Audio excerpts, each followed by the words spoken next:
keselamatanku. Jikalau Dia di pihakku, terhadap siapakah ku gentar? Tuhanlah kekuatanku, Tuhanlah nyanyianku, Dialah keselamatanku. Jikalau Dia di pihakku, terhadap siapakah ku gentar? Tuhanlah kekuatanku, Tuhanlah nyanyianku, Dialah keselamatanku. Jikalau Dia di pihakku, terhadap siapakah ku gentar? Tuhanlah kekuatanku, Tuhanlah nyanyianku, Dialah keselamatanku. Jikalau Dia di pihakku, terhadap siapakah ku gentar? Mazmur 144 ayat 9 sampai 11. Ya Allah, aku hendak menyanyikan nyanyian baru bagimu. Dengan gambus 10 tali aku hendak bermazmur bagimu.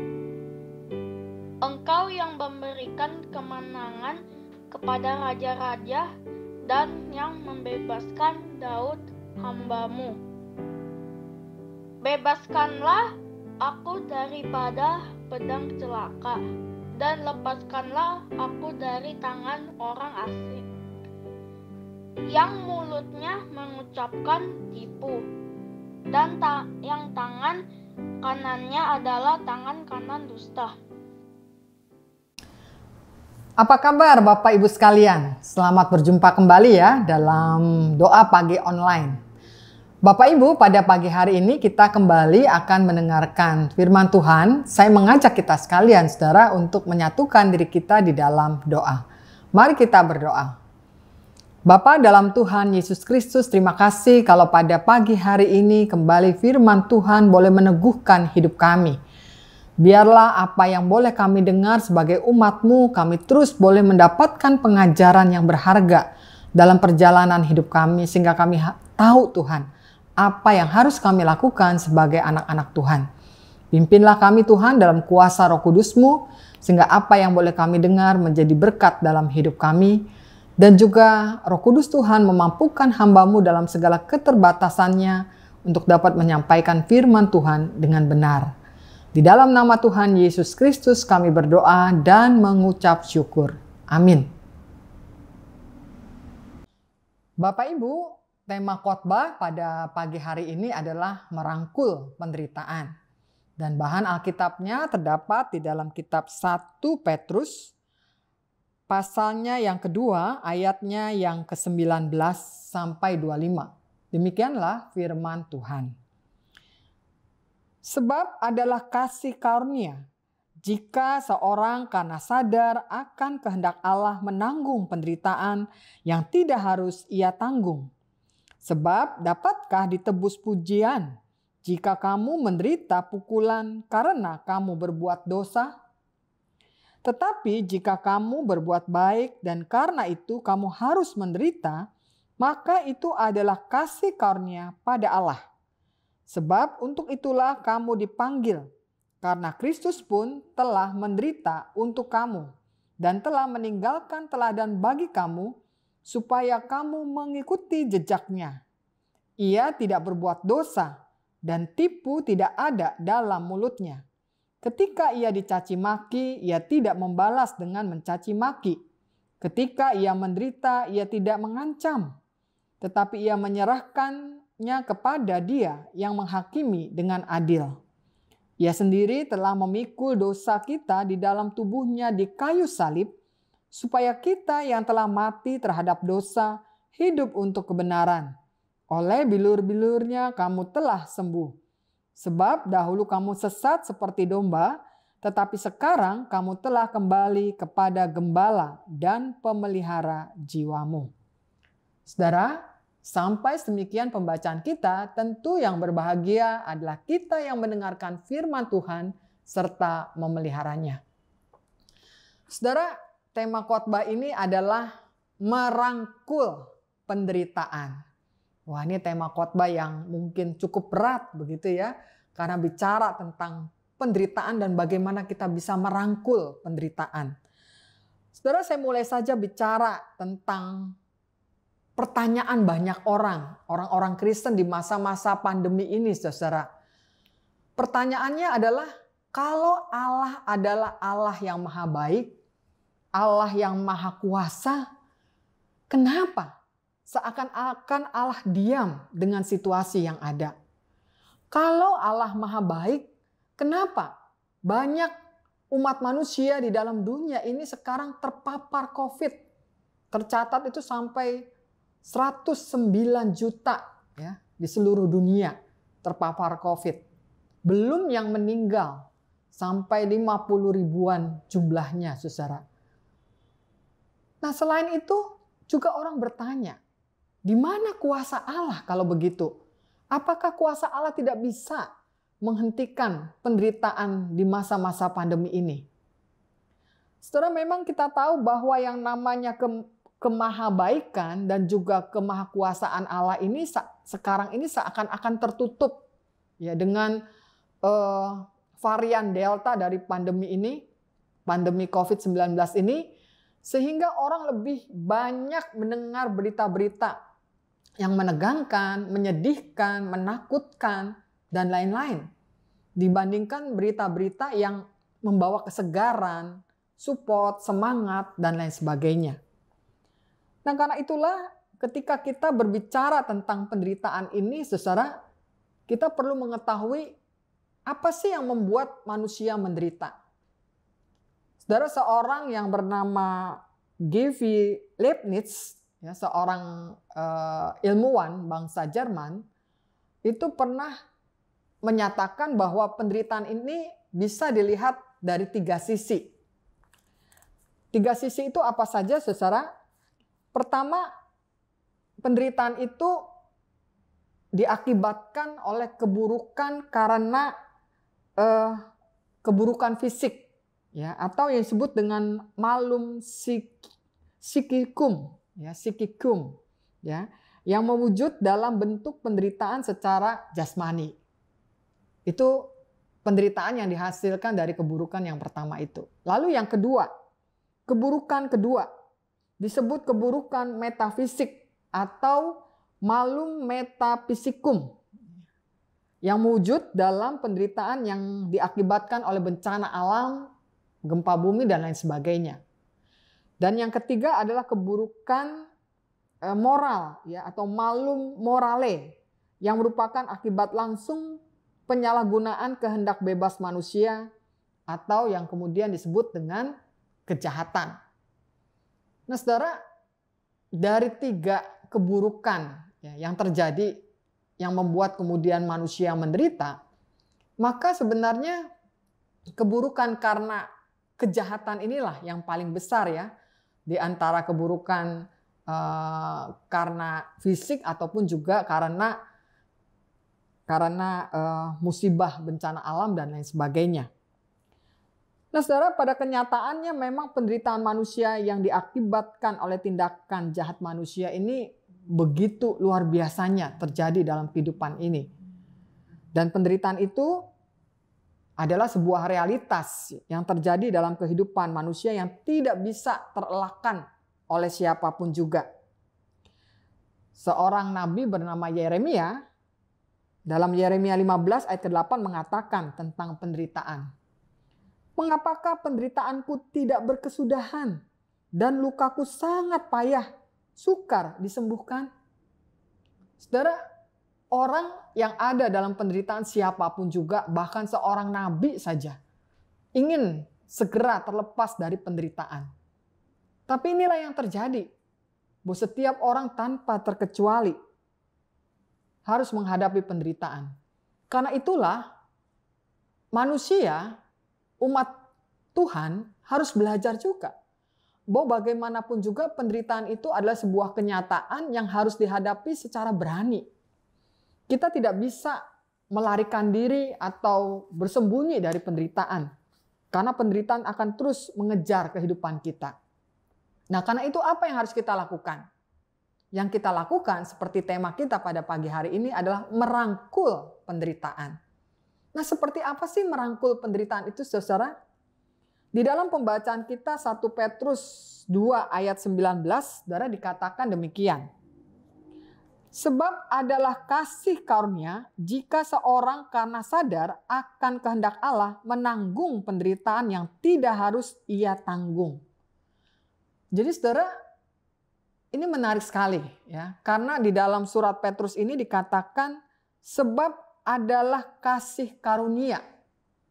Saudara, kalau kita bicara kasih karunia kan orang melihat hal yang baik-baik dari kasih karunia itu ya.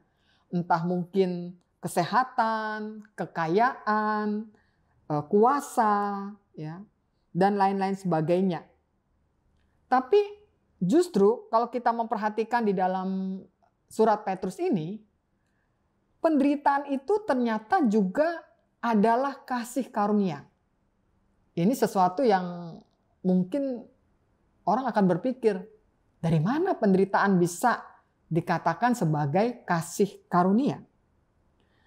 Nah, saudara, sebagai seorang beriman, kita percaya bahwa kasih karunia Allah yang diberikan kepada kita itu mengajak kita untuk bisa menemukan pemaknaan baru dari apa yang namanya penderitaan itu.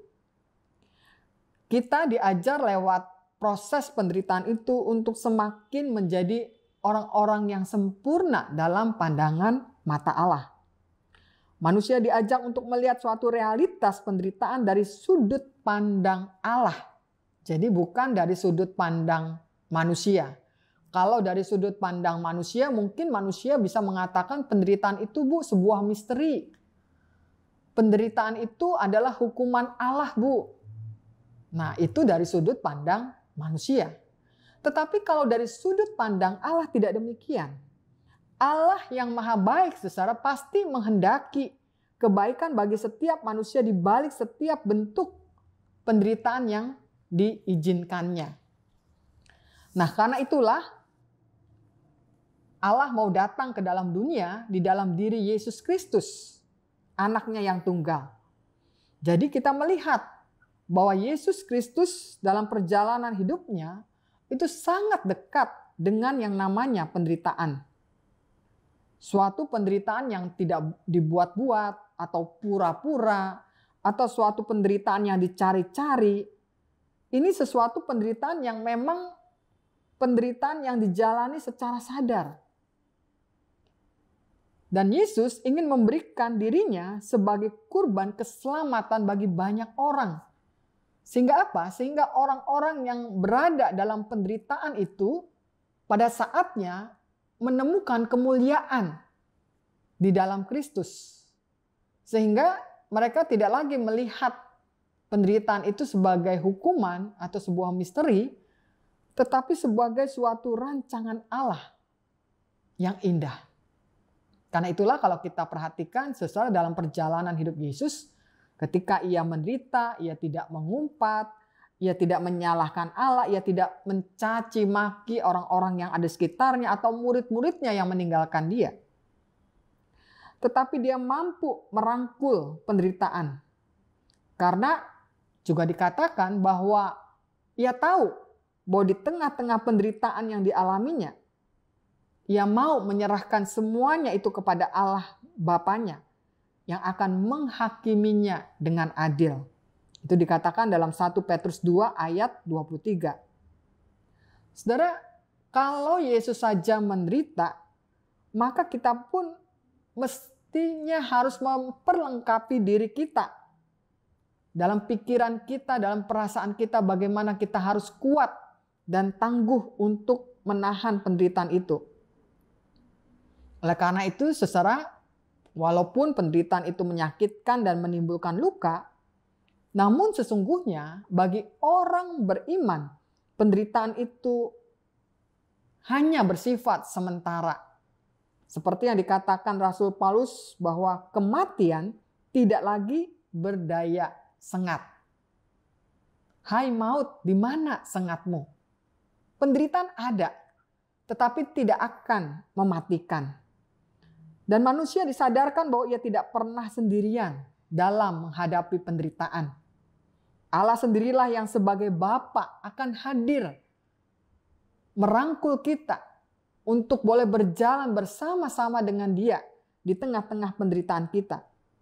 Dan dengan kesadaran inilah saudara bahwa penderitaan menjadi realitas yang dapat dihadapi. Bukan dengan beban yang berat, kemarahan, kekecewaan, tetapi dengan sukarela. Bahkan penderitaan dapat disambut dengan rasa syukur. Ketika kita harus menderita, Kristus ada bersama-sama dengan kita, memberikan kasih karunia-Nya melampaui segala penderitaan yang harus kita jalani. Ada kasih karunia demi kasih karunia yang akan mengiringi langkah-langkah kita di tengah-tengah penderitaan yang kita alami.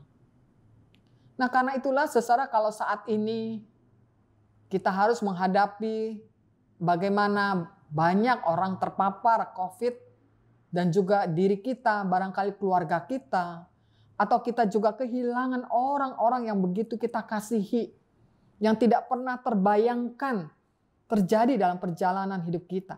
Tentu ini masa-masa yang kelam dan berat, saudara, ketika orang harus menanggung penderitaan ini.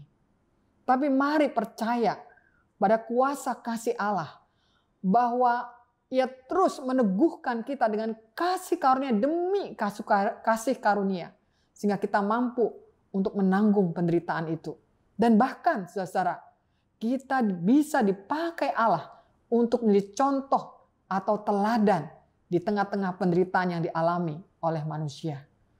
Nah, karena itu, mari andalkan Tuhan, mari percayakan hidup kita kepada Tuhan, dan biarlah dalam penyerahan yang sungguh kepada Tuhan, kita hidup di dalam kasih karunia Allah yang senantiasa menyertai perjalanan hidup kita. Amin. Saudara, mari kita berdoa. Bapa dalam Tuhan Yesus Kristus, kami sungguh bersyukur untuk firman Tuhan yang boleh mengajarkan kepada kami untuk merangkul penderitaan. Karena kami sadar Tuhan, di tengah-tengah penderitaan saat ini yang kami alami di masa pandemi, Tuhan tetap hadir memegang kehidupan kami dan masa depan kami. Karena itu perkuat iman kami Tuhan, yakinkan diri kami agar kami percaya bahwa kami bisa melewati semua ini.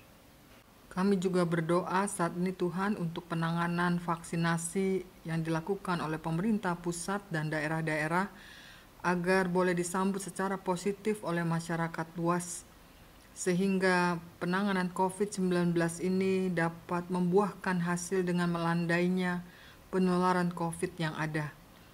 Berikan masyarakat kami ya Tuhan kedisiplinan untuk melaksanakan protokoler kesehatan.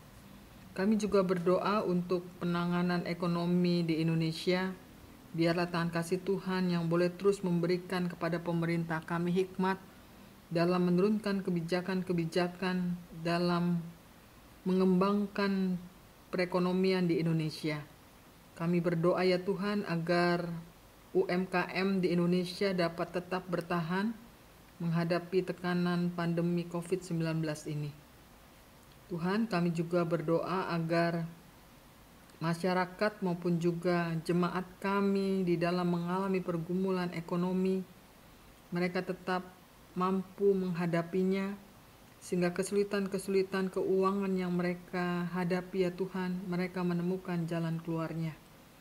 Bapa dalam Tuhan Yesus Kristus, kami juga ingin berdoa untuk para tenaga kesehatan maupun juga supir ambulans atau petugas pemakaman dan krematorium. Biarlah tangan kasih Tuhan yang boleh terus menjaga dan melindungi mereka dari penularan. Dan biarlah Tuhan juga memberkati kehidupan mereka dan juga keluarganya. Kami juga berdoa Tuhan untuk para guru guru yang terus mengajar anak-anak kami dengan kesetiaan mereka. Karuniakanlah mereka hikmat, bijaksana, kreativitas yang memampukan mereka tetap membimbing anak-anak kami dengan penuh kesungguhan. Demikian juga dengan guru-guru sekolah minggu, biarlah Tuhan juga terus memberikan semangat mereka dalam melayani, mempersiapkan diri mereka dalam mengajar, sehingga anak-anak kami terus boleh bertumbuh dalam spiritualitas yang baik. Bapa dalam Tuhan Yesus Kristus, karena itu kami mau serahkan perjalanan hidup kami dan masa depan kami hanya ke dalam tangan kasih Tuhan. Di dalam nama Tuhan Yesus Kristus kami berdoa. Amin.